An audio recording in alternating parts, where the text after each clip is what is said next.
Please note, this process will erase your phone. Hold the volume up in power until Samsung logo, then release.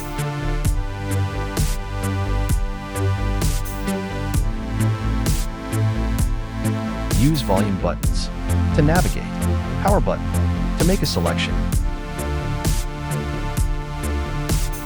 Navigate to factory data reset. Make a selection. Confirm your selection.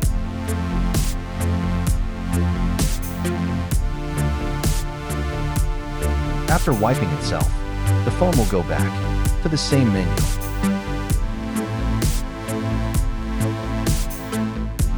Now, select Reboot.